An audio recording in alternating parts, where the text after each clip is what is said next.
रामनगर नाम का एक बहुत ही सुंदर गांव था।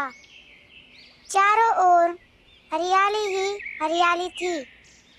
गांव के बीच में गांव की चौपाल थी। वहीं एक बड़ा सा बरगद का पेड़ था। सभी लोग वहीं इकट्ठा होकर हंसी मजाक करते और बड़े ही भाईचारे से रह रहे थे। उसी गांव में एक ईमानदार और मेहनती किसान रामू अपनी पत्नी बिमला और 2 बच्चों के साथ सादगी से जीवन बिता रहा था। वह बहुत ही धार्मिक प्रवृत्ति का था, हमेशा भगवान पर भरोसा रखता था। वह बहुत ही दान पुण्य करता रहता था। उसकी पत्नी भी घर आए साधु को खाली हाथ नहीं जाने देती थी। उसकी जो भी क्षमता होती दान देकर ही जाने देती। इस प्रकार बिमला घर का काम देखती, रामू खेती का काम करता। पूरा परिवार खुश था। गांव के ही कुछ लोगों से रामू की खुशी देखी नहीं जाती और उसे देखकर जलते रहते थे और हमेशा रामू को नुकसान पहुंचाना चाहते थे। अरे भाई चटोरा, ये रामू और इसके बीवी बच्चे इतने मजे से रहते हैं, इसको कैसे भी नुकसान होना चाहिए। अरे भाई कलुआ, बात तो तुम सही कह रहे हो। मैं भी इसी मौके की तलाश में हूँ। एक दिन रोजाना की तरह रसोई के अंदर बिमला खाना बना रही होती है। रामू बाहर खेत पर जाने की तैयारी कर रहा है। वह अपने बैलों को चारा डालता है। पास में ही रामू के दोनों बच्चे खेल रहे हैं। रामू बिमला को आवाज लगाता है।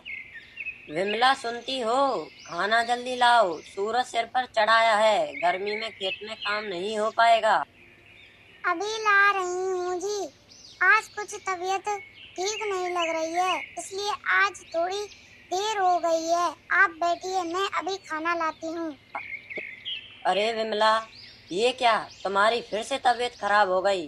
विमला, अब और नहीं टाल सकते, चलो आज तुम्हें दिखा कर ले आता हूँ। ये काम तो सारे जीवन भर भी होते ही रहेंगे। ऐसी तो कोई बात नहीं जी, तबीयत इतनी भी खराब नहीं है। मामूली सा बुखार लग रहा है। वैसे भी खेती का काम 1-2 दिन का ज्यादा है। आज अगर आराम नहीं होता है तो कल दिखा आएंगे। आप इतना भी परेशान मत होइए। ठीक है विमला, अगर ऐसी बात है तो लाओ खाना ले आओ, मैं खेत पर जाता हूँ। रामू के दोनों बच्चे उससे कहते हैं, पिताजी आज हम भी खेत पर चलेंगे। अरे तुम अभी पढ़ो बेटा, तुम्हारी पढ़ने की उम्र है, तुम पढ़ोगे तभी तो कल बड़ा अफसर बनोगे। खेतों का काम तो मैं कर लूंगा, तुम तो मन लगाकर पढ़ाई करो, तुम्हारे अभी पढ़ने के दिन हैं। बिमला खाना लेकर आती है। लो जी, खाना खा लो, आज वैसे भी बहुत देर हो गई। रामू खाना खाता है और खाना खाने के बाद खेत पर चला जाता है। बच्चों, अब तुम भी खाना खा लो और स्कूल जाओ। मैं भी खेत पर जाती हूँ ताकि तुम्हारे पिताजी की कुछ मदद कर सकूं। बच्चे खाना खाने के बाद स्कूल चले जाते हैं और बिमला भी घर का सारा काम करके खेतों की ओर जाती है। रास्ते में देखती है मुखिया जी की हवेली के पास गांव वालों की भीड़ लगी है। भीड़ के बीच में खड़े मुखिया जी गुस्से से चिल्ला रहे हैं, हवेली लुट गई, तिजोरी भी खाली हो गई, चोर सब कुछ लूट कर ले गए। कोई अपना ही होगा मुखिया जी, किसी को हवेली के अंदर का पता था तभी हवेली के अंदर चोरी हुई है, वरना चोर को क्या पता इतनी चोरी कहाँ है। अरे मुखिया जी, मगन सही कह रहा है, मुझे भी ऐसा ही लगता है। हो ना हो, जरूर इसमें किसी का हाथ है। किसी के सहयोग के बिना ये काम हो ही नहीं सकता। ये सब कलुआ और चटोरा सुन रहे थे। वैसे भी वे दोनों ऐसे ही मौके की तलाश में थे।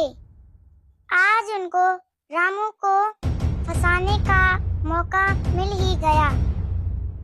मुखिया जी, मुझे भी ऐसा ही लगता है और इसमें मुझे रामू पर शक है।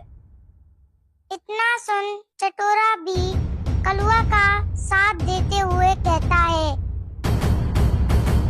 इस चोरी में जरूर रामू का ही हाथ है।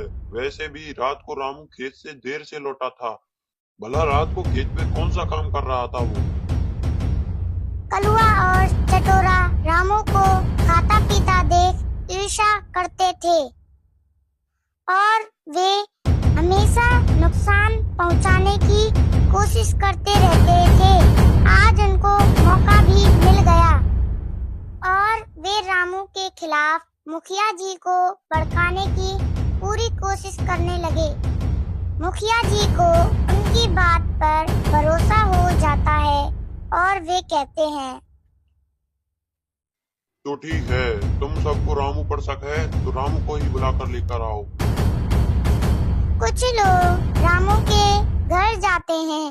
घर पर कोई नहीं मिलता है क्योंकि बच्चे स्कूल चले गए थे और रामू तथा बिमला खेत पर गए थे। घर पर ताला लगा दे गांव वाले वापस मुखिया जी के पास हवेली पर लौट जाते हैं। अरे मुखिया जी, रामू चोरी कर बच्चों सहित घर से भाग गया। उसके घर पर तो ताला लगा है। मैं इस रामू को छोड़ूंगा नहीं। कहीं तो गया होगा, मैं इसे ढूंढ निकालूंगा। अगर पाताल में भी छुप जाएगा तो वहां से भी उसे ढूंढ निकालूंगा। उधर रामू हल चला रहा है। बिमला खेत पर पहुंचती है और थकी हुई आवाज में, सुनो जी, थोड़ा आराम कर लो, पानी पी लो, थोड़ा बैल भी आराम कर लेंगे। रामू बैलों को पेड़ की छांव में खड़ा करके बिमला के पास आता है। आपको पता है, जब मैं आपके पास खेत पर आ रही थी तो हवेली के पास भारी भीड़ थी। भीड़ को देखकर ऐसा लग रहा था जैसे मुखिया जी की हवेली में चोरी हो गई है। तुम्हें कैसे पता विमला कि चोरी ही हुई है? भीड़ में से ऐसी आवाज आ रही थी कि मुखिया जी के यहाँ चोरी हो गई है। वैसे ये बहुत गलत हुआ। जो गलत करेगा ऊपर वाला उसे कभी नहीं छोड़ेगा। वह सब देख रहा है। ऐसे लोग मेहनत करके क्यों नहीं खाते? रामू और बिमला खेत से घर देखते हैं कि बच्चे घबराए हुए हैं। पिताजी, कुछ लोग आए थे, कह रहे थे कि मुखिया जी ने आपको बुलाया है। हे भगवान, उन्होंने आपको क्यों बुलाया होगा? पहले तो कभी नहीं बुलाया, आज चोरी होने पर ही क्यों बुलाया है? अरे विमला, डरने की क्या बात है? जब हमने कुछ किया ही नहीं है तो डर किस बात का? उधर मुखिया जी के पास एक गांव वाला पहुंचता है और कहता है, अरे मुखिया जी, अभी मैंने रामू को घर पर ही देखा था। घर से कुछ लेने आया होगा। वो भाग कर जाए उससे पहले हमें उसे पकड़ लेना चाहिए। देर की तो वह भाग जाएगा। ऐसी बात है तो कुछ लोग जाओ और इसे पकड़ कर लेकर आओ। कलुआ रामू के घर जाता है। रामू को आवाज लगाता है, रामू रामू। वह दरवाजा खोलता है और बाहर आता है तथा कलुआ से कहता है, अरे कलुआ, क्या बात है? कैसे आए हो? कलुआ कहता है, रामू चलो, तुम्हें मुखिया जी ने बुलाया है। ये सब सुन बिमला डर जाती है और रामू के साथ ही जाने की जिद करती है। सुनो जी, आपको बार बार क्यों बुलाने आ रहे हैं? मैं भी आपके साथ चलती हूँ। बिमला भी रामू के साथ जाती है और वे के पास पहुँच जाते हैं। मुखिया रामू को देखते ही गुस्से में लाल हो जाता है और रामू से कहता है, रामू, तुम घर छोड़कर क्यों भागे? तुम्हें क्या लगा तुम बच जाओगे? जवाब दो, चोरी के वक्त कहाँ थे? तुमने ऐसा क्यों किया? क्या तुम्हें ये काम शोभा देता है? मुखिया जी, मैं खेत पर काम कर रहा था। आपको क्या लगता है ये चोरी मैंने की है?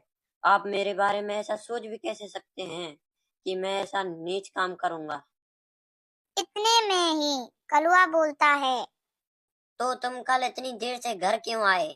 अगर तुमने चोरी नहीं की तो रात को क्या कर रहे थे? मुखिया जी, मैं तो कहता हूँ कि इसके घर की तलाशी लो, सारा सामान वहीं मिलेगा। तलाशी के बाद दूध का दूध और पानी का पानी हो जाएगा। मुखिया तो इस समय गुस्से में अच्छे बुरे की समझ ही खो बैठा था और गांव वालों से उसके घर की तलाशी लेने की कहता है। गांव वाले रामू के घर जाते हैं और तलाशी लेने लगते हैं। बच्चे डरे हुए हैं। बिमला ये सब देख रोने लगती है और कहती है, हे ऊपर वाले, हमने कभी किसी का हक नहीं मारा। चोरी तो दूर की बात है, उसका हमें यह फल मिल रहा है। हमारे साथ ये क्या हो रहा है? विमला, सच का रास्ता मुश्किल होता है। बेईमान के 1000 साथी होते हैं, पर मैं झुकूंगा नहीं। मुझे भगवान पर भरोसा है, मेरे साथ गलत नहीं होने देंगे। जब बच्चे स्कूल से आ रहे थे तो बंसी को हवेली के पास कुछ छुपाते देख लिया था। रामू के घर की तलाशी लेने आए लोगों में बंसी भी था। उसे देखते ही रामू के बच्चे पहचान लेते हैं और रामू से कहते हैं, पिताजी, मैंने बंसी काका को हवेली के पीछे कुछ दबाते हुए देखा। जैसे ही बंसी बच्चे की बात सुनता है तो उसके चेहरे का रंग उड़ जाता है। ये सब देख रामू और गांव वालों को बंसी पर शक होता है और वे बंसी से पूछते हैं, अरे बंसी, क्या बच्चे सही कह रहे हैं? बंसी आनाकानी करता है तो सभी को दाल में काला नजर आता है। वे रामू के बच्चे के साथ बंसी को उसी जगह पर ले जाते हैं। बच्चे के बताए स्थान पर जाकर रामू गड्ढा खोदता है तो चोरी का सारा सामान निकलता है। ये सब देख रामू कहता है, ये देखो, चोरी का सारा सामान, और आप सभी मुझ पर आरोप लगा रहे हैं। अब इस बंसी का क्या करोगे? लोग बंसी को लेकर मुखिया जी के पास पहुंचते हैं और सारी बात बताते हैं। ये सब सुन मुखिया बहुत शर्मिंदा होता है और रामू से माफी मांगता है। रामू कहता है, मुखिया जी, ये रहा आपका सामान और ये रहा आपका चोर बंसी। ये काम बंसी ने किया है। मुखिया और गांव वाले सभी शर्मिंदा होते हैं और सभी रामू से माफी मांगते हैं। रामू भाई, हमें माफ कर दो, तुम्हारी ईमानदारी ने हमें आईना दिखा दिया। रामू, हमने तुम्हें गलत समझा और तुम्हारे साथ चोर जैसा बर्ताव किया। मुझे माफ कर दो। हमें पूरी बात जाने बगैर तुम पर आरोप नहीं लगाने चाहिए थे। रामू की ईमानदारी की मिसाल अब गांव में हर बच्चा सीखेगा। मैं इसे 1 एकड़ जमीन और विमला बहन के इलाज की व्यवस्था करूंगा। मुखिया जी, मैं अपनी मेहनत का खाता हूँ और भगवान पर भरोसा करता हूँ। सच्चे आदमी का भगवान साथ देते हैं। मुझे आपका ये उपकार नहीं चाहिए, पर आगे से किसी के कहे पर विश्वास करने से पहले उसकी हकीकत जान लें, क्योंकि किसी पर झूठा आरोप लगता है तो उसे बहुत दुख होता है। रामू की बात सुन सभी लोग बहुत ही शर्मिंदा होते हैं और इससे सबक सीखते हैं कि कभी किसी की कही बात पर भरोसा नहीं करना चाहिए। इस कहानी से हमें यह शिक्षा मिलती है कि सच्चाई को कितना भी दबाने की कोशिश किया जाए, पर एक दिन वो सबके सामने आकर ही रहती है। रामू की कहानी हमें यही सिखाती है, ईमानदारी सबसे बड़ी दौलत।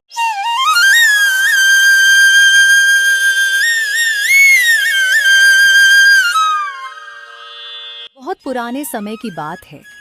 भरतपुर नामक गांव में भोला राम नाम का एक लकड़हारा रहता था। वह बहुत गरीब था। सामान के नाम पर उसके पास एक टूटी फूटी लोहे की कुल्हाड़ी, एक मरियल लंगड़ा घोड़ा और एक गधा था। किसी तरह वह अपनी इकलौती बेटी राधा और पत्नी माला के साथ अपना गुजर बसर कर रहा था। वह रोजाना जंगल जाता और वहां से सूखी सूखी लकड़ी अपने घोड़े की मदद से लाता तथा अगले दिन बाजार में बेचने जाता। उससे जो भी पैसे मिलते उनसे अपने परिवार की जरूरत की वस्तु खरीद कर ले आता। बेटी, मैं बाजार जा रहा हूँ, शाम तक लौट कर आऊंगा। ये थोड़ी सी सूखी लकड़ियाँ हैं और अगर ये लकड़ियाँ समय से बिक गईं तो जल्दी ही लौट आऊंगा। आपकी इच्छा जरूर पूरी होगी पिताजी, लेकिन सावधान रहिएगा। बाजार में बहुत मनहूस लोग होते हैं, कुछ पैसा बनाते हैं, कुछ लूट ले जाते हैं। ठीक है बेटी, मैं ध्यान रखूंगा। तुम्हारे लिए कुछ सुंदर वस्तु जरूर लाऊंगा। मैं पर लौट आइएगा और कुछ घर का सामान भी लेते आना। ठीक है, तुम दोनों इतनी चिंता क्यों कर रही हो? जल्दी समय पर लौट आऊंगा, घर का सामान भी लेते आऊंगा। भोला राम अपने लंगड़े घोड़े पर लकड़ियां लादता है तथा उन्हें लेकर बाजार की ओर रवाना हो जाता है।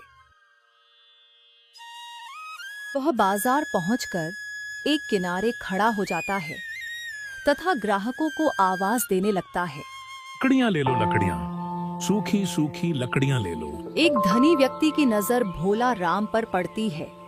धनी व्यक्ति सोचता है, इस फटीचर लकड़हारे को तो आसानी से ठगा जा सकता है, शक्ल से भी मूर्ख ही लगता है। धनी व्यक्ति भोला राम के पास जाता है तथा उससे कहता है, ए लकड़ी वाले, सारी लकड़ियाँ बेचनी है क्या? बिल्कुल हुजूर, जरूर बेचनी है। क्या कीमत लोगे इन लकड़ियों की? अभी बताइए, क्या कीमत देंगे? 2 चांदी के सिक्के, पर मेरी एक शर्त है। लकड़ियाँ जिस हाल में हैं उसी हाल में तुम्हें मुझे देनी होंगी। ठीक है हुजूर, लकड़ियाँ जिस हाल में हैं उसी हाल में बेच दूंगा। लो, 2 चांदी के सिक्के ले लो और अब अपने घोड़े को लेकर मेरे पीछे चलो। भोला राम 2 चांदी के सिक्के लेता है और धनी व्यक्ति के पीछे पीछे चल देता है और चलते चलते सोचता है कि आज नसीब अच्छा है, समय से ही लकड़ियां बिक गई। ऐसा सोचते सोचते भोला राम पहुंच जाता है। धनी व्यक्ति के घर पहुंचने पर भोला राम कहता है, बताइए हुजूर, लकड़ियाँ कहाँ रखनी हैं? लकड़ियाँ यही छोड़ दो और अब जाओ। ठीक है हुजूर, मैं घोड़े से लकड़ियाँ उतार कर यहीं रख देता हूँ ताकि मैं भी समय से घर पहुँच सकूं। वैसे भी मेरा घोड़ा पैर से लंगड़ाता है, धीरे धीरे ही घर पहुँच पाऊंगा। रुक जा, तूने मुझसे क्या सौदा किया था? लकड़ियाँ जिस हालत में हैं उसी हालत में बेची थीं। लकड़ियाँ घोड़े के साथ थीं। अब ये घोड़ा और लकड़ियाँ दोनों मेरे हैं। हुजूर, ऐसा कैसे? मैंने घोड़े का सौदा थोड़े ही किया था, सौदा तो लकड़ियों का किया था। तेरा सौदा यही था, अब तू चल निकल।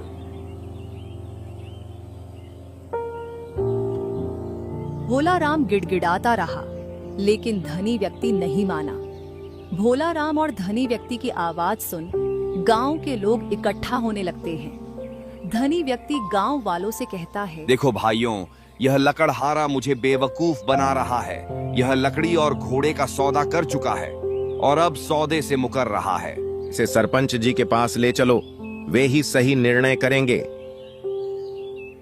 धनी व्यक्ति गांव वालों के कहने पर भोला राम को सरपंच जी के पास ले जाता है और सौदे वाली सारी बात बताता है। सरपंच धनी व्यक्ति का दोस्त था। वह धनी व्यक्ति के पक्ष में ही फैसला करता था। सरपंच भोला राम से कहता है, देखो, लकड़ी वाले तुम्हारे सौदे के अनुसार तुम अपनी कीमत ले चुके हो।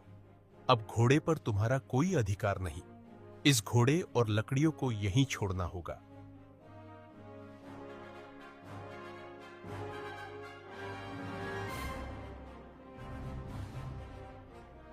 भोला राम यह सब सुन बहुत दुखी होता है तथा निराश होकर चल देता है। रास्ते में जाते जाते दुखी मन से सोचते हुए चलता है, यहाँ भी मुझे न्याय नहीं मिला। हे भगवान, ये क्या हो गया? सुना था पंच परमेश्वर होते हैं। अब मैं राधा बिटिया के लिए कुछ भी नहीं ले जा सकूंगा और मेरा घोड़ा भी चला गया।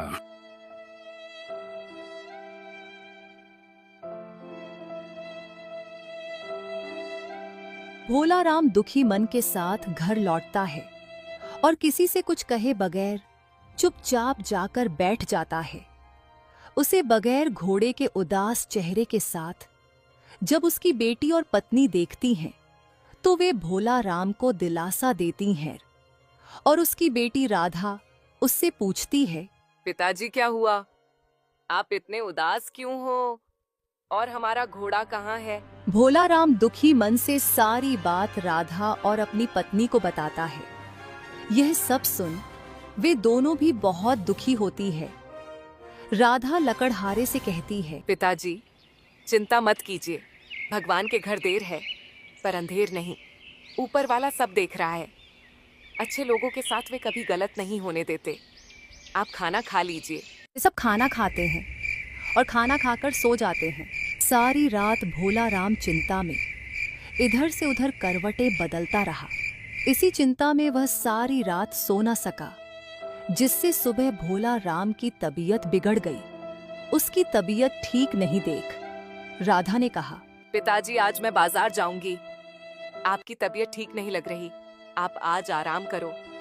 क्या पता आज शायद मेरी किस्मत अच्छी निकले और मुझे लकड़ियों के अच्छे दाम मिल जाएं। लकड़हारे ने जब राधा की ये बात सुनी तो बहुत दुखी हुआ और दुखी मन से कहा, बेटी ऐसे बेईमानों से होशियार रहना। ऐसे लोगों को किसी के दुख का कोई एहसास नहीं होता। उन्हें केवल अपने लालच से ही मतलब रहता है। पिताजी आप परेशान मत होइए, मैं आपकी बात याद रखूंगी और ऐसे लोगों से सावधान रहूंगी। ऐसा कह राधा ने लकड़ियां गधे पर लादी और बाजार की ओर चल देती है और रास्ते में उसी धनी व्यक्ति के बारे में सोचती है कि आज वह मुझे मिल जाए। ऐसा सोचते सोचते वह बाजार पहुंच जाती है और एक तरफ खड़ी हो जाती है तथा आवाज लगाने लगी, लकड़ियां ले लो, सूखी सूखी लकड़ियां सस्ते में ले लो, लकड़ियां ले लो, लकड़ियां ले लो। वही धनी व्यक्ति आज फिर किसी गरीब व्यक्ति को ठगने के मकसद से बाजार आया हुआ था और राधा को देख सोचने लगा, वाह, ऊपर वाले कल लकड़ियों के साथ साथ लंगड़ा घोड़ा मिला था, आज गधा मिलेगा। चलो चलता हूँ और इस लड़की से लकड़ियों का सौदा करता हूँ।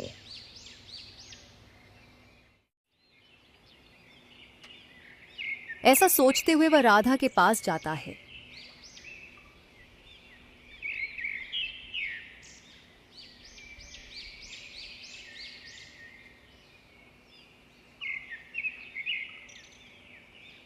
अरे लड़की, क्या तुम्हें लकड़ियां बेचनी हैं? हाँ साहब, बेचनी है, तभी तो आवाज लगा रही हूँ। अच्छा अच्छा, क्या कीमत है इनकी? 3 चांदी के सिक्के हैं साहब। तुम इन लकड़ियों की ज्यादा कीमत मांग रही हो। मुझे नहीं लगता कोई भी इतनी कीमत में इनको खरीदेगा। 4 सिक्के में भी आपको सस्ता लगेगा साहब। लकड़ियाँ बिल्कुल सूखी हैं। ठीक है, तुम कहती हो तो मान लेता हूँ, लेकिन मेरी एक शर्त है। लकड़ियाँ जिस हालत में हैं उसी हालत में बेचनी होंगी। ये सब सुन राधा समझ जाती है कि ये वही ठग है जिसने मेरे पिताजी को ठगा था। उसे देख राधा मन ही मन ऊपर वाले का शुक्रिया करने लगती है और मन ही मन खुश होती है और उस धनी व्यक्ति से कहती है, ठीक है हुजूर, लेकिन मेरी भी एक शर्त है। आप भी पैसे जिस हालत में होंगे उसी में देंगे।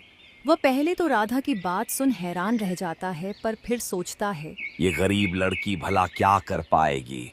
मेरी नकल करती है, पर इसे पता नहीं कि सौदा किसके साथ हुआ है। आज इसे लकड़ियों के साथ साथ गधा भी देना पड़ेगा। क्या हुआ हुजूर? किस सोच में पड़ गए? क्या आपको सौदा मंजूर नहीं? लगता है आप मेरी शर्त से डर गए। ऐसा है तो रहने दीजिए। आप इतनी सस्ती लकड़ियां भी नहीं खरीद सकते। मुझे लगा था कि आप ये लकड़ियां खरीद लोगे और मैं समय से अपने घर पहुंच जाऊंगी। ऐसा नहीं है। चलो तुम इन लकड़ियों को मेरे घर ले चलो, वहीं पैसे दे दूंगा। राधा धनी व्यक्ति के पीछे पीछे गधे को लेकर चल देती है।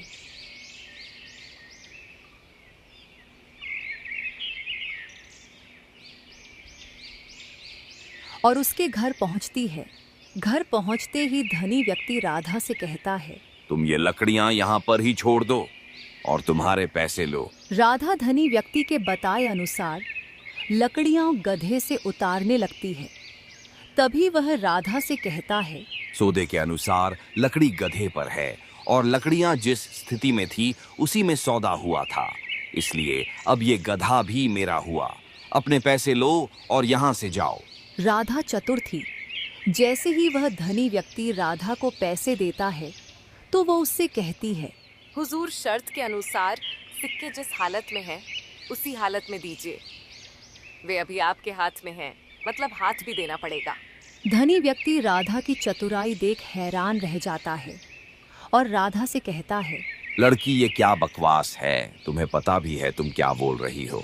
बकवास नहीं सेठ जी, ये न्याय है। अब या तो हाथ सहित पैसे दीजिए या भीड़ इकट्ठा होने दीजिए। राधा जोर जोर से चिल्लाने लगी। भीड़ जमा हो गई। तभी भीड़ में से एक व्यक्ति बोला, पर हुआ क्या है? बात तो बताओ। ये सब सुन उसने सभी को सौदे वाली बात बताई। राधा की बात सुन सभी राधा के पक्ष में बोलने लगे। ये सब देख धनी व्यक्ति घबरा गया। राधा भी अपना पक्ष मजबूत देख जोर जोर से चिल्लाने लगी, भाइयों बहनों, मुझे न्याय दो। इस सेठ से मुझे मेरे सौदे के अनुसार पैसे दिलवाओ। मुझे मेरे सौदे के अनुसार पैसे चाहिए। धनी व्यक्ति ये सब देख बुरी तरह से घबरा जाता है और राधा के सामने गिड़गिड़ाने लगता है और राधा से डरते हुए कहता है, बेटी सुनो तो, मैं तुम्हें गधा, घोड़ा, लकड़ियां सब दे दूंगा और 4 चांदी के सिक्के भी दे दूंगा। बस भीड़ को मत बुलाओ और चिल्लाना बंद करो। नहीं नहीं, मुझे कुछ नहीं चाहिए। जो सौदा हुआ है उसी की कीमत चाहिए और सौदे के अनुसार ये हाथ आपको मुझे देना ही होगा। सभी इकट्ठा हुए लोग भी राधा के पक्ष में हो जाते हैं, क्योंकि उस धनी व्यक्ति से सभी परेशान थे। सभी इकट्ठा हुए लोग एक साथ बोलते हैं, हाँ हाँ, हाथ भी देना पड़ेगा। कल इसी सेठ ने गरीब से ऐसे ही सौदा कर घोड़ा ले लिया था, आज इसको भी सबक जरूरी है। जब राधा नहीं मानी तो धनी व्यक्ति बोला, ठीक है, अगर तुम नहीं मानती हो तो इसका फैसला पंचायत में सरपंच जी करेंगे।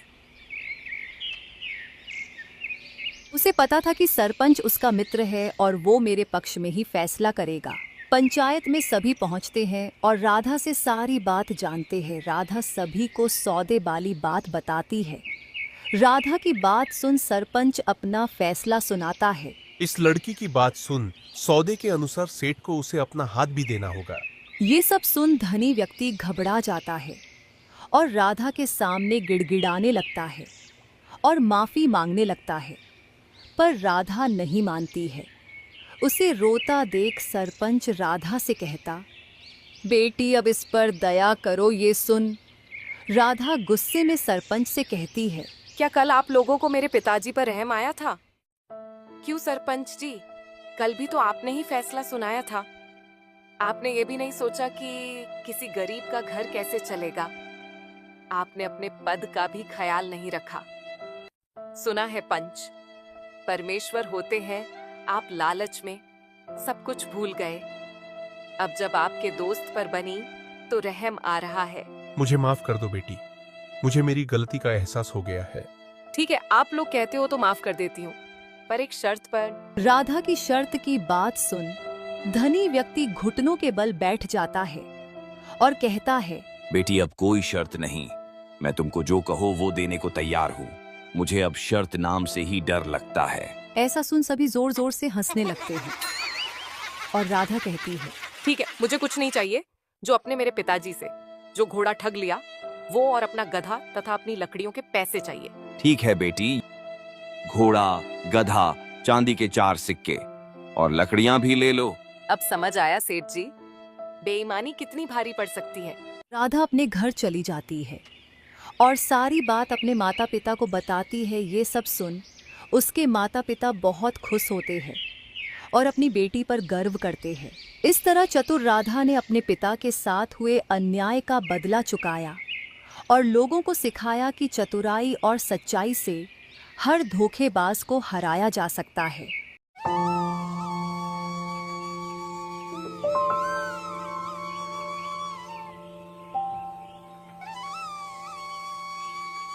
बहुत समय पहले की बात है। एक छोटे से गांव में एक बूढ़ी दादी रहती थी। वह बहुत दयालु थी। वह अपने घर में अकेली रहती थी। उसके घर के पीछे एक बड़ा बगीचा था। बगीचे में एक खास जादुई बैंगन का पेड़ था। पेड़ लंबा और घना है। उसकी शाखाओं पर चमकते हुए अनोखे बैंगन लगे हैं। बूढ़ी दादी अपने बगीचे में काम कर रही है। गुनगुनाते हुए पौधों की देखभाल कर रही है। शाम का समय है। गांव के लोग काम काज कर अपने अपने घर आ रहे हैं। शाम के समय गांव का माहौल देखने लायक होता है।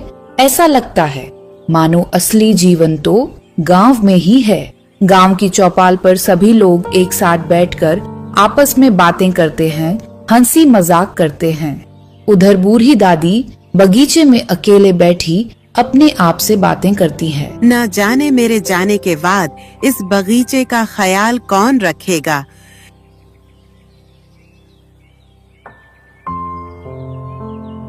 ऐसा सोचते सोचते बूढ़ी दादी घर के अंदर चली जाती है।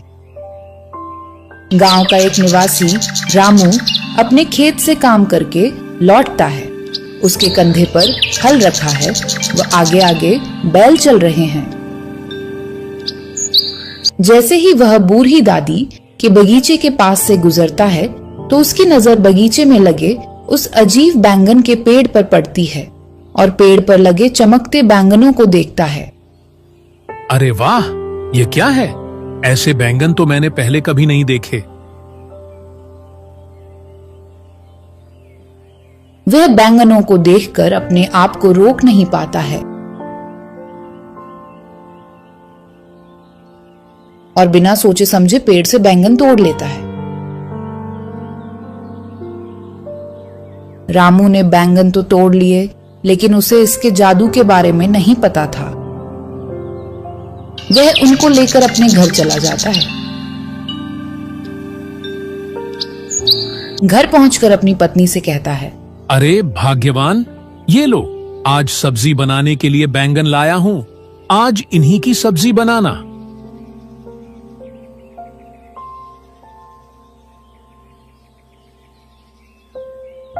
उसकी पत्नी जब उन बैंगन को देखती है तो रामू से कहती है, सुनो जी, ये बैंगन आपने किधर से लिए? ये बहुत ही अजीब लग रहे हैं। मैंने ऐसे चमकदार बैंगन पहले कभी नहीं देखे। देखने से ऐसा लगता है मानो ये बैंगन जादुई हो। रामू अपनी पत्नी से, अरे भाग्यवान, ये बैंगन बूढ़ी दादी के बगीचे से लिए हैं। अब तुम खाना बनाकर जल्दी से लाओ, बहुत ही जोर की भूख लगी है। ऐसा कहकर रामू मन ही मन बड़बड़ाने लगता है। ऐसे भी कहीं बैंगन जादुई होते हैं। ऐसा कहकर रामू चारपाई पर जाकर बैठ जाता है।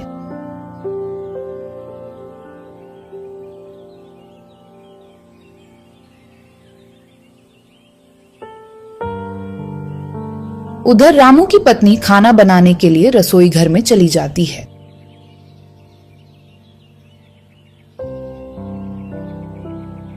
रामू की पत्नी शीला, लो जी खाना खा लो। रामू खाना खाने लगता है। रामू खाना खाते खाते सोचता है, ऐसे बैंगन जादुई होते तो मैं राजा बन जाता। जैसे ही उसने बैंगन की सब्जी खाई, एक अजीब सी हलचल शुरू हो गई।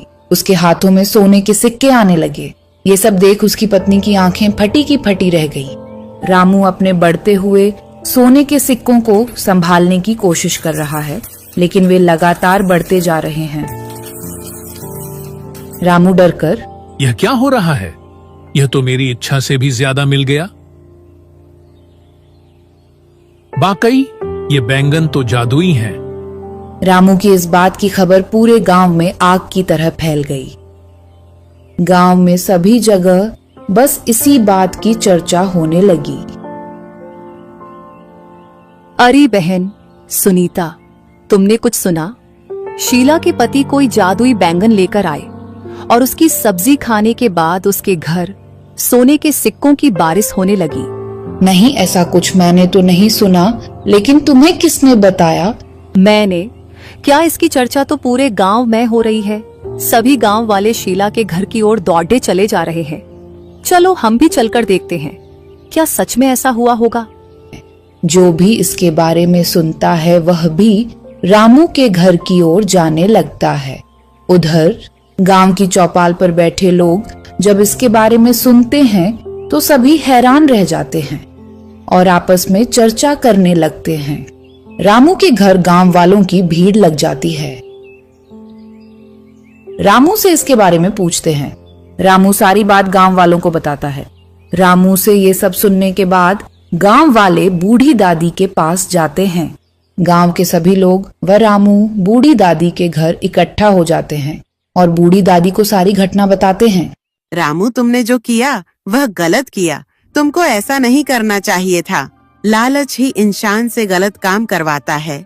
जब तक तुम बिना स्वार्थ के किसी चीज का उपयोग नहीं करते, तब तक उसका सही लाभ नहीं मिलता। दादी, मैं शर्मिंदा हूँ, मुझे क्षमा कर दो। मुझसे गलती हो गई, अब मैं क्या करूँ? बूढ़ी दादी ने रामू को समझाया कि अगर वह अपने स्वार्थ को छोड़कर किसी और के भले के लिए सोचता तो उसकी इच्छा पूरी होती और सब कुछ ठीक होता। गांव के लोग बूढ़ी दादी से कहते हैं, दादी अगर ऐसा है तो इसका सही तरीका बताओ। बूढ़ी दादी गांव वालों से, ठीक है, अगर तुम सभी को इस जादुई बैंगन के बारे में जानना है तो पहले तुम्हें अपने मन से लालच को त्यागना होगा और भलाई के काम करने होंगे। गांव वाले एक दूसरे की तरफ देखने लगते हैं और बूढ़ी दादी के बताए रास्ते पर चलने का संकल्प लेते हैं। गांव वाले अपने अपने घर चले जाते हैं।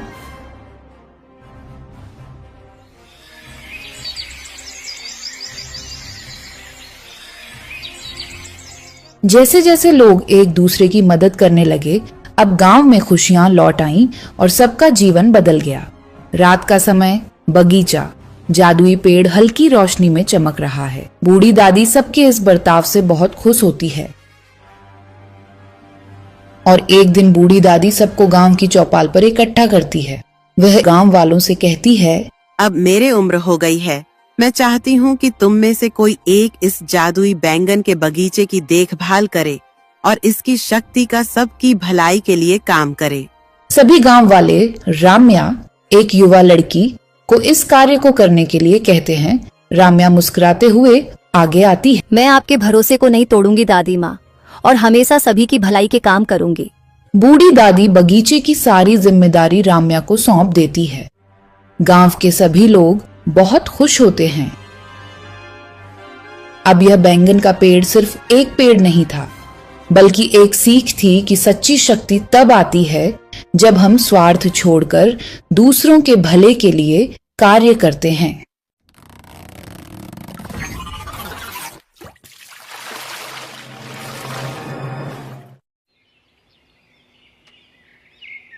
सड़क किनारे दो ठेले लगे हैं, एक राजू का और दूसरा बबलू का। लोग दोनों की पानी पूरी खाते हैं। एक ग्राहक राजू के ठेले पर पानी पूरी खाने जाता है और राजू से पानी पूरी खिलाने को कहता है।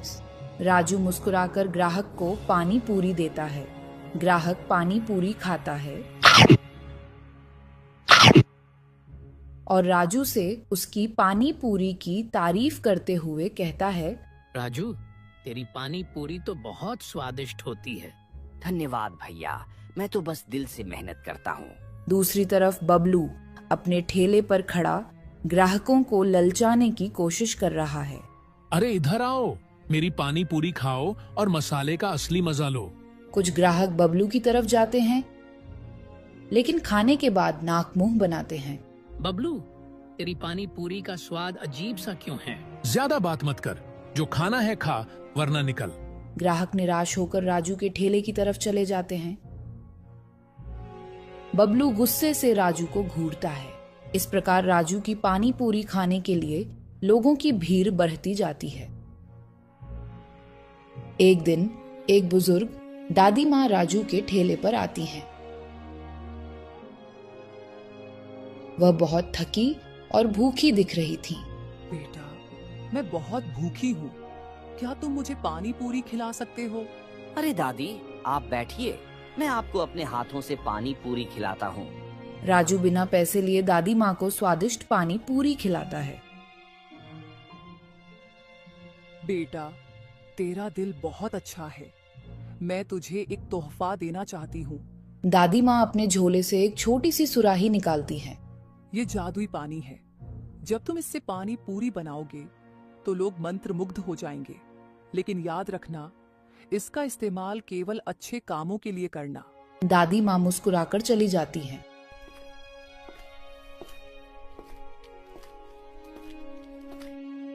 अगले दिन राजू अपनी पानी पूरी में जादुई पानी मिलाकर लाता है और ग्राहकों को खिलाता है। अरे वाह, आज तो पानी पूरी का स्वाद स्वर्ग जैसा लग रहा है। राजू की पानी पूरी खाते ही मन खुश हो गया। धीरे धीरे राजू की पानी पूरी की लोकप्रियता बढ़ जाती है और लोग दूर दूर से पानी पूरी खाने के लिए राजू के ठेले पर आने लगते हैं। दूसरी तरफ बबलू देखता है कि उसके ग्राहक कम होते जा रहे हैं। उसे राजू से ईर्ष्या होने लगती है। जरूर राजू ने कोई चाल चली है, मुझे पता लगाना होगा। रात को बबलू छुपकर राजू के ठेले के पास जाता है और देखता है कि राजू किसी सुराही से पानी डाल रहा है। ओहो, तो यह है राजू की तरक्की का राज। अगर यह सुराही मेरे पास आ जाए तो पूरा गांव मेरी पानी पूरी खाने आएगा। बबलू चुपके से सुराही चुरा लेता है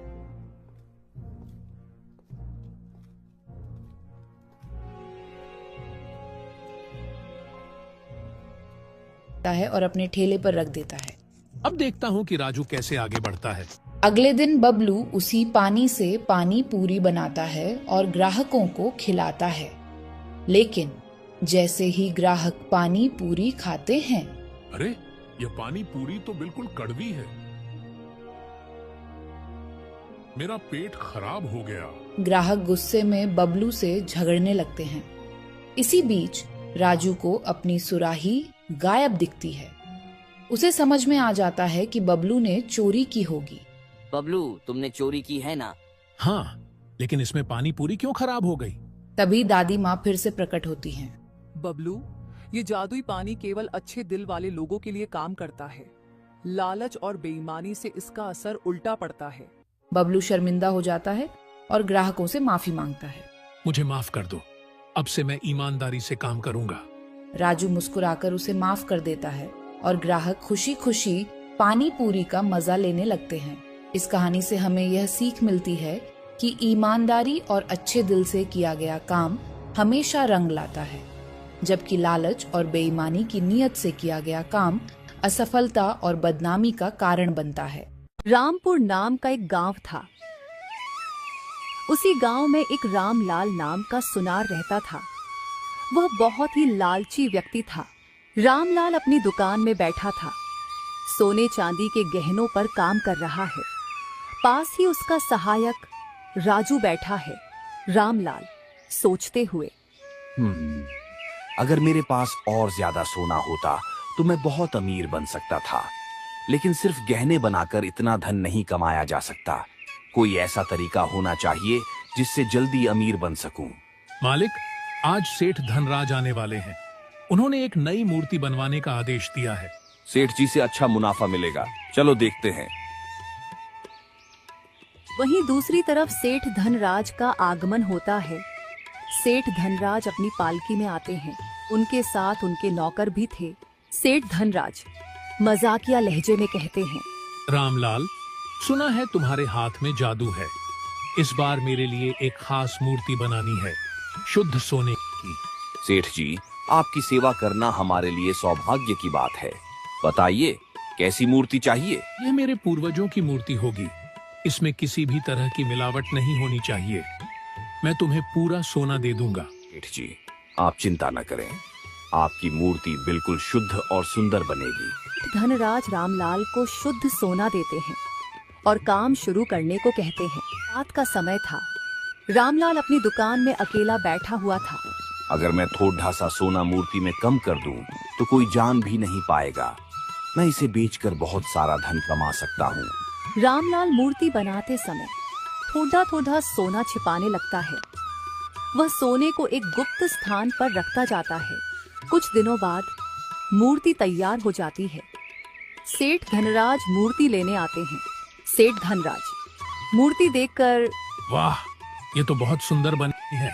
लेकिन वह जब मूर्ति को तौलते हैं तो उन्हें शक होता है। वह तुरंत गांव के मुखिया को बुलाते हैं।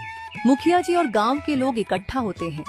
सेठ धनराज मूर्ति का वजन तुलवाते हैं। मुखिया जी गंभीर में कहते हैं, रामलाल, क्या तुमने सोना चुराया है? रामलाल घबरा जाता है और कहता है, नहीं, मैं कैसे चुरा सकता हूँ? राजू अचानक बोल पड़ता है। राजू डरते हुए, मुखिया जी, मैंने कई बार देखा कि मालिक मूर्ति बनाते समय सोना छिपा रहे थे। मुखिया जी रामलाल के घर की तलाशी लेते हैं और चोरी किया हुआ सोना बरामद कर लेते हैं। गांव के लोग रामलाल को घेर लेते हैं। मुखिया जी निर्णय सुनाते हैं। मुखिया जी क्रोधित स्वर में कहते हैं, लालच का परिणाम हमेशा बुरा होता है। रामलाल, तुम्हें गांव से निकाल दिया जाता है। रामलाल गिड़गिड़ाता है, लेकिन कोई उसकी नहीं सुनता।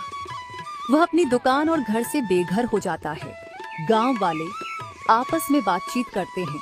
रामलाल पछताता है, लेकिन बहुत देर हो चुकी होती है। शिक्षा, हमें हमेशा ईमानदारी और मेहनत से जीवन जीना चाहिए। लालच का अंत हमेशा बुरा होता है। एक समय की बात है। एक छोटे से गांव में रामू नाम का एक गरीब किसान रहता था।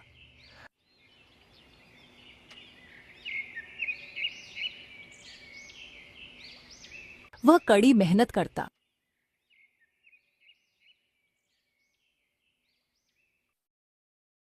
लेकिन उसकी फसलें अक्सर सूख जाती या कीटों का शिकार हो जाती। एक दिन जब वह अपने खेत में निराश बैठा था, तो एक वृद्ध साधु वहां से गुजरे।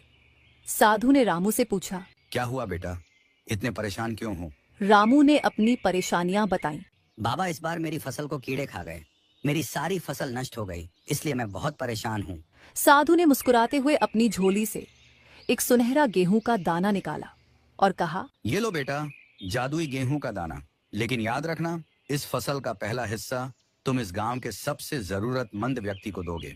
रामू ने धन्यवाद कहते हुए दाना लिया और अपने खेत में बो दिया। कुछ ही दिनों में वहां हरी भरी फसल लहलहाने लगी। फसल इतनी अच्छी थी, गांव में उसकी चर्चा होने लगी।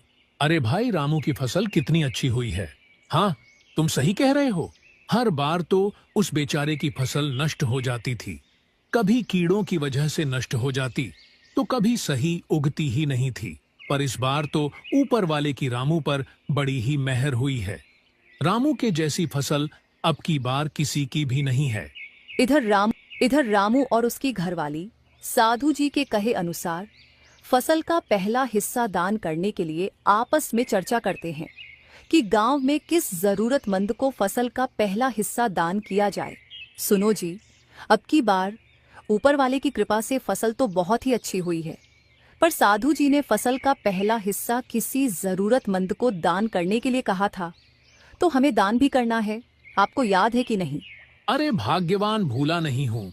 बस उसी के बारे में सोच रहा था कि किसको दान किया जाए। मेरे हिसाब से क्यों ना हम माखन को दान दें, क्योंकि उस बेचारे के पास ना तो जमीन है और ना ही आय का कोई साधन। हाँ जी, आप सही कह रहे हो। माखन भैया को ही आप देकर आओ, वैसे भी उन्हें सबसे ज्यादा जरूरत है। तो ठीक है, मैं माखन को देकर आता हूँ। रामू और उसकी घरवाली आपस में चर्चा के बाद रामू माखन के घर की ओर निकल पड़ता है। अरे भाई, कोई घर पर है क्या? हाँ बोलो भाई, कौन है? अंदर आ जाओ। रामू माखन के घर पहुंच जाता है। माखन कहता है, अरे रामू भाई, आओ आओ, यहाँ खाट पर बैठ जाओ। अरे नहीं, मैं तो बस तुम्हें ये अनाज देने आया था। रामू माखन को अनाज देकर साधु को दिए अपने वचन को पूरा करता है और अपने घर की ओर निकल पड़ता है। जैसे ही रास्ते में जाता है उसे कुछ लोग आपस में चर्चा करते हुए दिखाई पड़ते हैं। रामू जैसे ही उनके पास जाता है वह रामू को रोक ले और पूछते हैं, भाई रामू, अब की बार आपकी फसल बहुत अच्छी हुई है, इसका राज क्या है? कुछ हमको भी बताओ जिससे हम भी अच्छी फसल पैदा कर अच्छा लाभ ले सके। रामू कहता है, क्यों नहीं, मैं आपको जरूर बताऊंगा। गांव के सभी किसान रामू द्वारा बताए तरीके से ही खेती करने लगते हैं। रामू साधु बाबा द्वारा बताए तरीके से खेती करता है। वह कुछ ही सालों में बहुत अमीर व्यक्ति बन जाता है। वह अपने लिए एक बड़ा सा घर बना लेता है और बेसभी खुशी खुशी रहने लगते हैं। रवि गर्मियों की छुट्टियों में अपनी दादी के घर आया हुआ था। रवि एक दिन खाट पर बैठे हुए सोच रहा था कि दादी की इस पुरानी कोठरी में ऐसा क्या है कि उसकी दादी उसे इस कोठरी में जाने को मना करती है। दादी मुझसे हमेशा इस कोठरी में जाने को मना क्यों करती रहती हैं? रवि को हमेशा इस घर में रहस्यमयी एहसास होता था। वह अक्सर सोचता था कि दादी की कोठरी में ऐसा क्या है जो हमेशा बंद रहती है। एक दिन जब दादी सो रही थी तो रवि धीरे से कोठरी की तरफ बढ़ा। धूल और मकड़ी के जालों से ढकी कोठरी में उसे पुराना सामान दिखाई दिया। तभी उसे एक अजीब सी चमचमाती पुरानी किताब दिखी। जैसे ही उसने किताब उठाई, कमरे में हल्की सरसराहट होने लगी। वह किताब को पलटता है और जैसे ही पहला पन्ना खोलता है, कमरे की हवा भारी हो जाती है। खिड़कियां अपने आप जोर जोर से खुलने और बंद होने लगती हैं। रवि अचानक से डर जाता है। तभी दादी की कड़क आवाज गूंजती है, रवि, इसे तुरंत छोड़ दो। रवि चौंक जाता है और किताब को वापस रखने की कोशिश करता है तो रवि को ऐसा लगता है कि जैसे वह किताब उसके हाथ से चिपक गई हो। तभी उसकी दादी एक मंत्र पढ़ती है। वह किताब को बंद करता है। एक हल्की काला साया किताब के अंदर से निकलता है और दीवारों पर घूमने लगता है। रवि अचानक से डर जाता है और दादी से कहता है कि दादी, ये क्या बला है? दादी रवि की बातों का जवाब न देते हुए एक मंत्र पढ़ती है और वह काला साया किताब के अंदर कैद हो जाता है। दादी कहती है, यह कोई साधारण किताब नहीं है, यह एक प्राचीन तांत्रिक की किताब है। इसे जो भी छूता है उसकी जिंदगी बदल जाती है। रवि और दादी वहाँ से निकल जाते हैं, लेकिन अभी भी रवि उसी किताब के बारे में सोच रहा था।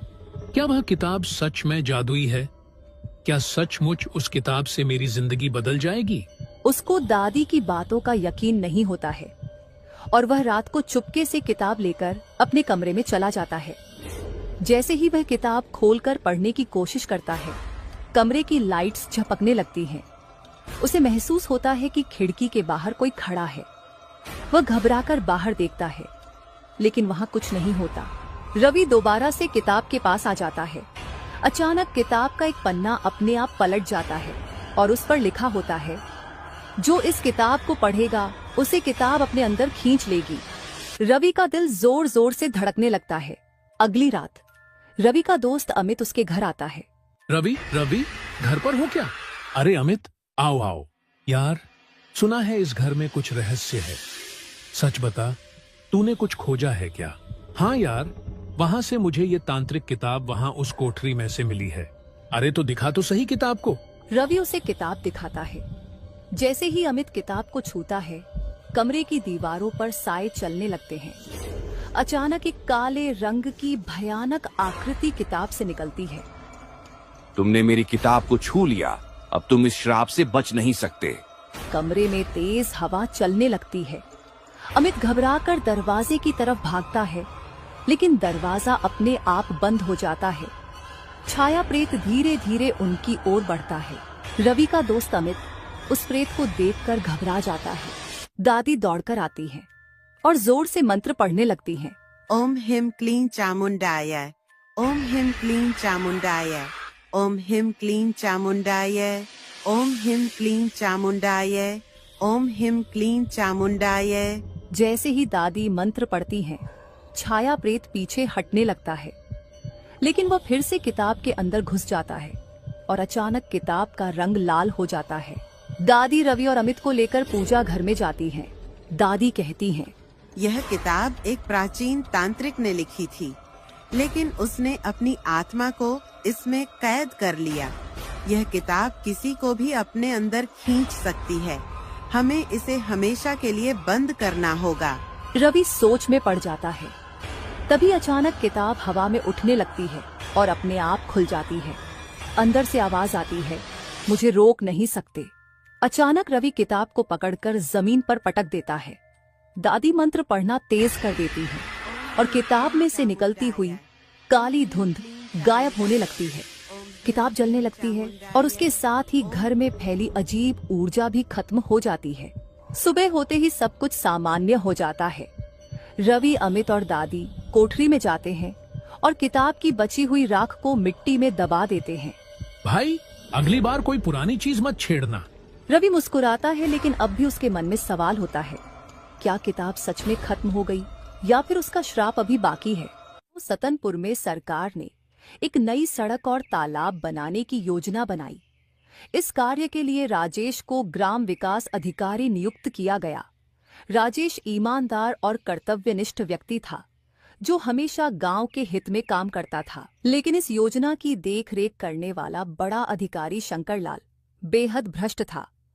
उसने राजेश से कहा, अगर तुम बजट का कुछ हिस्सा मेरे साथ बांटोगे तो तुम्हें भी फायदा होगा। राजेश ने मना कर दिया और पूरी पारदर्शिता के साथ काम शुरू कर दिया। लेकिन शंकरलाल ने ठेकेदारों से मिलकर घटिया सामान लगवाने की कोशिश की। राजेश ने इसका विरोध किया और सरकारी दफ्तर में इसकी शिकायत कर दी। उसने गांव वालों को इकट्ठा किया और शंकरलाल की पूरी सच्चाई गांव वालों को बताई। वह शंकरलाल एक बहुत ही भ्रष्ट व्यक्ति है। वह फंड में से पैसे खाना चाहता है। हमें उसके खिलाफ कुछ कार्यवाही करनी चाहिए। एक गांव वाला बोलता है, ये सही कह रहे हैं, हमें उसके खिलाफ कुछ करना चाहिए। गांव के सभी लोग राजेश के साथ खड़े हो जाते हैं। गांव के लोग और राजेश जिला कलेक्टर से मिलने जाते हैं। ये बहुत गंभीर मामला है, हम इसकी जांच करेंगे। सभी लोग कलेक्टर ऑफिस से वापस गांव आ जाते हैं। कुछ दिनों बाद टीवी पर खबर आती है, जिला विकास अधिकारी मिश्रा जी को रिश्वत लेने के आरोप में निलंबित कर दिया गया है। सरकार ने भ्रष्टाचार मुक्त प्रशासन देने का वादा किया है। कुछ दिनों बाद सभी रुके हुए विकास कार्य पूरे हो जाते हैं। एक गांव वाला खुश होकर कहता है कि अब हमारा गांव सही मायनों में आगे बढ़ेगा। राजेश मुस्कुराते हुए कहता है कि यह आपकी जीत है। जब लोग जागरूक होते हैं तो कोई भी भ्रष्टाचार टिक नहीं सकता। सभी गांव वालों के सहयोग से भ्रष्ट अधिकारी को उसके किए की सजा मिली। वह सत्य की विजय हुई। भ्रष्ट अधिकारी को उसके किए की सजा मिलता देख सभी गांव वाले व राजेश खुशी में झूमने लगे।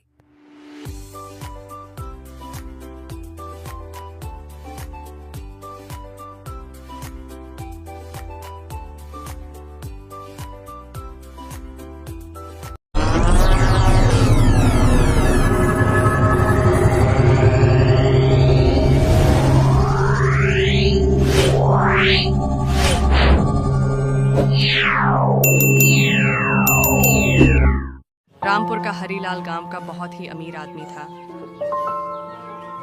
गांव में उसकी किराने की एक दुकान थी, जहां जरूरत का सारा सामान आसानी से मिल जाता था। गांव के लोग हरीलाल की दुकान से ही सामान खरीदा करते थे। देख भाई मगन, मेरी एक बात हमेशा गांठ बांध कर रखना। ग्राहक हमारे लिए भगवान के समान होता है, कभी उसकी बेइज्जती नहीं करना। साथ ही यह भी हमेशा याद रखना कि भगवान हमें जरूरत के अनुसार देता है। मालिक, आप क्या कहना चाहते हैं? मैं दूसरे शब्दों में समझाता हूँ। अगर ग्राहक तुमसे पूछता है कि गुड़ क्या भाव दिए, तो तुम उसे बोलते हो 40 का 1 किलो। जी मालिक। क्या 1 किलो गुड़ के बदले ग्राहक कभी तुम्हें 40 रुपए या 42 रुपए देता है? नहीं मालिक, ऐसा तो कभी नहीं होता। तो जब गुड़ का भाव ही 40 रुपए है, तो भला ग्राहक हमें ज्यादा पैसे क्यों देगा? बस यही बात याद रखना। अगर ग्राहक हमें 1 रुपया भी ज्यादा नहीं देता, तो हमें भी उसे उतना ही देना है जितने के उसने हमें पैसे दिए हैं। 1 दाना भी ज्यादा ग्राहक को नहीं देना है, समझे? मैं समझ गया मालिक, आपकी बात अच्छी तरह समझ गया।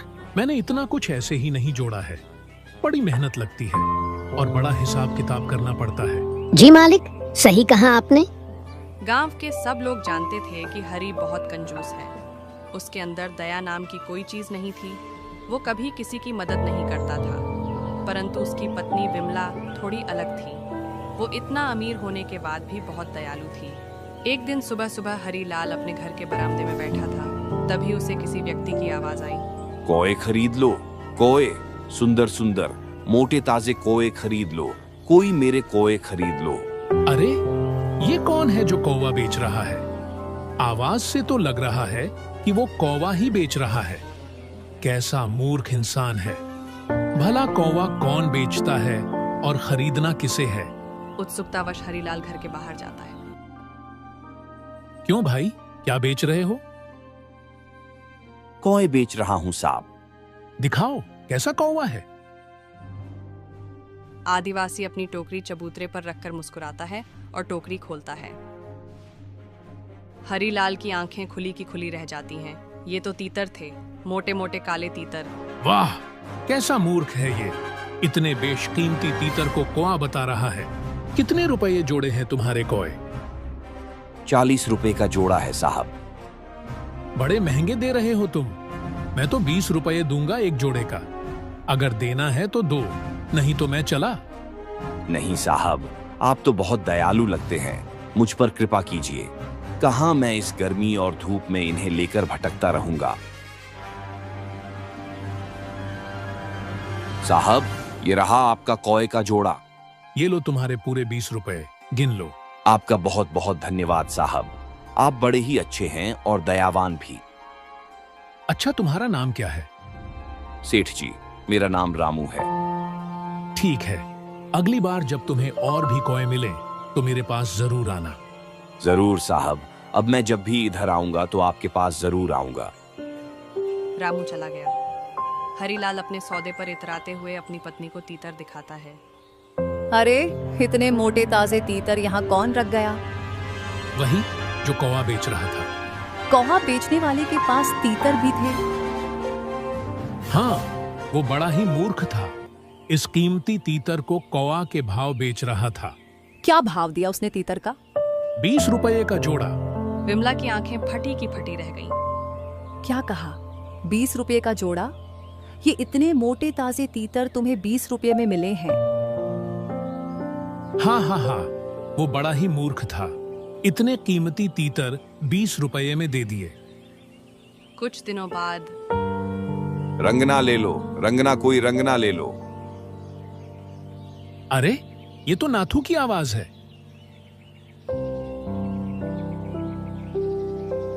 रंगना क्या होता है? यह है रंगना साहब, मेरी माँ का रंगना। बहुत पुराना और मजबूत है। बड़ा ही मजबूत और चमचमाता हुआ है। कीमती लग रहा है। कितने पैसे लोगे इसके? 100 रुपये लूंगा साहब।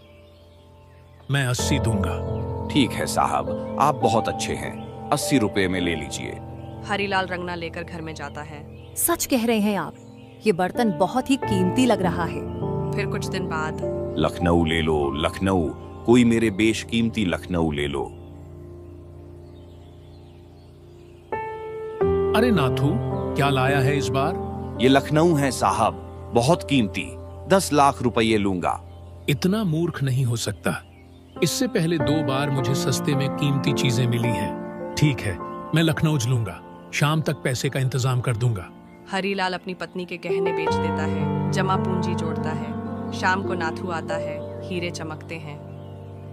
ये लो तुम्हारे 10 लाख रुपए। आप बहुत अच्छे और दयालु हैं साहब। अब मैं चलता हूँ।